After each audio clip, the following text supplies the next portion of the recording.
ভাই রে ভাই, কি একদিনকাল আসলো! সোশ্যাল মিডিয়ায় ভাইরাল হওয়া এই ভিডিও এখন পুরো ইন্টারনেটে তোলপাড় সৃষ্টি করেছে। ভিডিওতে দেখা যাচ্ছে ভারতের পশ্চিমবঙ্গের এক হিন্দু যুবক ভাতের সাথে গরুর গোবর মিশিয়ে খাচ্ছে। অনেকেই বলছেন হিন্দু ধর্মে গোমাতা বা গরুকে অত্যন্ত পবিত্র মনে করা হয়, আর সেই ধর্মীয় বিশ্বাস থেকেই কিছু মানুষ গোমূত্র কিংবা গরুর গোবরকে বিশেষভাবে ব্যবহার করে থাকে। ধারণা করা হচ্ছে এই যুবকও সেই ধর্মীয় রীতির অংশ হিসেবেই এমন কাজ করেছে। তবে ভিডিওটি ভাইরাল হওয়ার পর শুরু হয়েছে ব্যাপক আলোচনা আর সমালোচনা। কেউ বলছে এটা ধর্মীয় বিশ্বাস, আবার কেউ বলছে শুধুই ভাইরাল হওয়ার জন্য করা নাটক।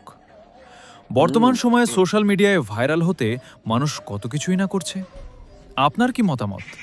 এটা কি ধর্মীয় রীতি, নাকি শুধুই মানুষের দৃষ্টি আকর্ষণের চেষ্টা? কমেন্ট করে আপনার মতামত জানান।